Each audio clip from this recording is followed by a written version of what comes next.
കോൺഗ്രസിലെ സ്ഥാനാർത്ഥി പട്ടികയിൽ ഇനിയും അന്തിമ തീരുമാനമായില്ല എന്നുള്ളതാണ് സത്യം. മുതിർന്ന നേതാക്കൾ ഉൾപ്പെടെ ഇടഞ്ഞു നിൽക്കുന്നതാണ് പട്ടിക നൽകാൻ എല്ലാവർക്കും അറിയാം. പക്ഷെ അത് മാത്രമല്ല, ഒരുപാട് പ്രശ്നങ്ങളുണ്ട്. സുധാകരനും ഇവിടെ ശശി തരൂരും, ഇവിടെ മുൻ ആരോഗ്യമന്ത്രി മാത്രമല്ല പ്രശ്നം, ശശി തരൂർ, VM സുധീരൻ, MK രാഘവൻ ഉൾപ്പെടെയുള്ള നേതാക്കൾക്ക് പാർട്ടിയിൽ കൂടിയാലോചന ഉണ്ടായില്ല എന്ന ഒരു പരാതിയുമുണ്ട്. തർക്കമില്ലാത്ത മണ്ഡലങ്ങളിലെ ആദ്യഘട്ട സ്ഥാനാർത്ഥി പട്ടിക നാളെ പുറത്തിറക്കാനാണ് ഇപ്പോൾ ശ്രമിക്കുന്നത്. സമ്പൂർണ്ണ സത്യം നേരത്തെ പ്രഖ്യാപിക്കുന്ന ഞങ്ങൾ ധരിച്ചത്, അതനുസരിച്ച് ഞങ്ങൾ തയ്യാറായിരുന്നു. പക്ഷേ ഇതിന് നീട്ടിക്കൊണ്ടുപോകുന്നതുകൊണ്ടാണ് കുറേയാൾക്ക് മാനിഫെസ്റ്റോ ഓരോ ദിവസം ഇങ്ങനെ ഇറക്കിക്കൊണ്ടിരിക്കാൻ പറ്റുന്നത്. കൃത്യമായിട്ട് പ്ലാനിങ്ങോടുകൂടി, പരിപാടിയോടുകൂടി, കൃത്യമായ കാഴ്ചപ്പാടോടുകൂടിയിട്ടാണ് UDF മുന്നോട്ട് പോകുന്നത്. അത് തിരഞ്ഞെടുപ്പ് ഏത് ദിവസം പ്രഖ്യാപിച്ചാലും ഞങ്ങൾ സജ്ജമാണ്. അതെ, അതേ വാചകം വീണ്ടും പറയുന്നുണ്ട്. പക്ഷേ ഒരു കാര്യം പ്രത്യേകം ശ്രദ്ധിക്കണം. തെരഞ്ഞെടുപ്പ് പ്രഖ്യാപനം വരുന്നത് വരെ തെരഞ്ഞെടുപ്പ് പ്രഖ്യാപനം വരട്ടെ എന്നായിരുന്നു. വന്നാൽ 24 മണിക്കൂറിനകം സ്ഥാനാർത്ഥി. ഏറ്റവും നേരത്തെ സ്ഥാനാർത്ഥികൾ പ്രഖ്യാപിച്ച് മാതൃക കാണിക്കുമെന്ന് പറഞ്ഞിരുന്നു, അവകാശവാദം ഉന്നയിച്ചു. എന്ന് മാത്രമല്ല, നമ്മളോട് നേതാക്കൾ രഹസ്യമായി പറഞ്ഞത് VD സതീശന്റെ ജാഥ തുടങ്ങുമ്പോൾ ഓരോ ജില്ലയിലും സ്ഥാനാർത്ഥികളെ പ്രഖ്യാപിച്ച് ഞങ്ങൾക്ക് തിരുവനന്തപുരം സ്വീകരിക്കാന്ന് വിചാരിച്ചായിരുന്നു. എക്സാക്ട്ലി, അത് നടന്നില്ല. എന്ന് മാത്രമല്ല, ഇന്നലെ പറഞ്ഞത് പ്രതിപക്ഷ നേതാവ് VD സതീശൻ പറഞ്ഞത് 24 മണിക്കൂറിനകം സ്ഥാനാർത്ഥി പ്രഖ്യാപനം എന്നാണ് ഇന്ന് പറഞ്ഞത്. പക്ഷേ അങ്ങനെയല്ല, ഘട്ടം ഘട്ടമായി പ്രഖ്യാപിക്കുമെന്നാണ്. ഈ രണ്ട് പ്രതികരണങ്ങളും ഒന്ന് ഒരുമിച്ച് കണ്ടാലോ? ഞങ്ങൾ പറഞ്ഞാൽ ഏത് ഘട്ടത്തിലും എപ്പോൾ വേണമെങ്കിലും സ്ഥാനാർത്ഥികളെ പ്രഖ്യാപിക്കാൻ നമ്മൾ സജ്ജരാണ്.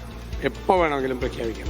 ഒരു 48 മണിക്കൂർ കൊണ്ട് അതും ചെയ്യാൻ പറ്റും. പ്രഖ്യാപനം ഉണ്ടാവുകയാണെങ്കിൽ അതനുസരിച്ചുള്ള സ്ഥാനാർത്ഥികളുടെ പ്രഖ്യാപനം അതനുസരിച്ച് ഉടൻ തന്നെ പല ഘട്ടങ്ങളായിട്ട് സ്ഥാനാർത്ഥികളുടെ പ്രഖ്യാപനം ഉണ്ടാകും. പ്രഖ്യാപിച്ചു കഴിഞ്ഞാൽ ഞാൻ പറയില്ല, അതിനെ തുടർച്ചയായിട്ട് നമ്മൾ അതിൻ്റെ നടപടിക്രമങ്ങൾ പൂർത്തിയാക്കി പ്രഖ്യാപനങ്ങൾ നടത്തും. യെസ്, ധനസുമോദാണ് വിവരങ്ങൾ നൽകാനുള്ളത്. സുമോദ്, വരും എന്നുള്ളത് മാത്രമേ നമ്മൾ കേൾക്കുന്നുള്ളൂ. എന്ന് വരുമെന്നുള്ള ചോദ്യത്തിന് എപ്പോഴാണ് കോൺഗ്രസിന് കൃത്യമായ മറുപടി പറയാൻ പറ്റുക? നൗഫറും നേരത്തെ സൂചിപ്പിച്ചതുപോലെ തന്നെ ഉപതെരഞ്ഞെടുപ്പ് മാതൃകയിൽ തന്നെയായിരിക്കും ഇത്തവണ നിയമസഭാ തെരഞ്ഞെടുപ്പിലെ സ്ഥാനാർത്ഥികളെ പ്രഖ്യാപിക്കുക എന്നുള്ളൊരു കാര്യമാണ് പ്രതിപക്ഷ നേതാവ് VD സതീശൻ നേരത്തെ പറഞ്ഞിരുന്നത്. അതായത് ഈ തെരഞ്ഞെടുപ്പ് പ്രഖ്യാപനം ഉണ്ടായി മണിക്കൂറുകൾക്കുള്ളിൽ, അതും 1 മണിക്കൂറിനുള്ളിൽ തന്നെയായിരുന്നു നേരത്തെ പല സ്ഥാനാർത്ഥികളെ പ്രഖ്യാപിച്ചത്. അതനുസരിച്ച് ചിട്ടയായ പ്രവർത്തനത്തിലൂടെ ഉപതെരഞ്ഞെടുപ്പിൽ വിജയിക്കുകയും ചെയ്തിരുന്നു. ആ മോഡൽ എന്ന് ഉയർത്തിക്കാട്ടിയവർ ഇപ്പോൾ പതുക്കെ അതിൽ നിന്ന് പിന്നോക്കം പോകുന്ന ഒരു കാഴ്ചയാണ് കണ്ടത്.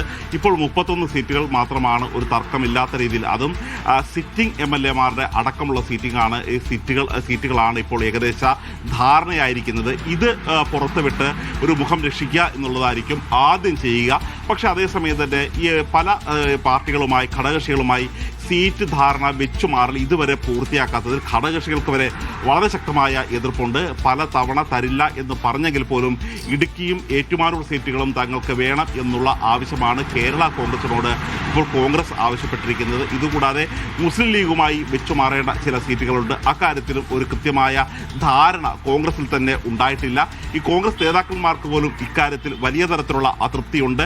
എന്നാലും 16-ാം തീയതി, അതായത് നാളെ സ്ക്രീനിംഗ് കമ്മിറ്റി ഡൽഹിയിൽ നടക്കുന്നുണ്ട്.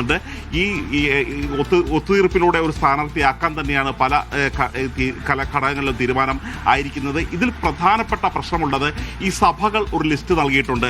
അതേസമയം SN ട്രസ്റ്റ്, SN മഠം, ശിവഗിരി മഠം ഒരു ഗ്രൂപ്പ് ഓഫ് ആൾക്കാരുടെ, അതായത് ഒരു 18 പേരുടെ നൽകിയിട്ടുണ്ട്. ഇതുകൂടാതെ മറ്റു ചില സാമൂഹ്യ ഘടകങ്ങൾ, സമുദായ സംഘടനകളും അവരുടെ പേരുകൾ മുന്നോട്ട് വെച്ചിട്ടുണ്ട്. ഇത്തരത്തിലുള്ള ഒരു പേരുകളിൽ കിടന്ന് കുഴയുന്ന ഒരു നേതൃത്വത്തെയാണ് നമ്മൾ ഡൽഹിയിൽ കാണുന്നത്. എന്തായാലും ഇനി അധികം നീട്ടിക്കൊണ്ടുപോകില്ല. നാളെ പ്രധാനപ്പെട്ട ഒരു ആൾക്കാരുടെ ഒരു പട്ടിക പുറത്തിറക്കും.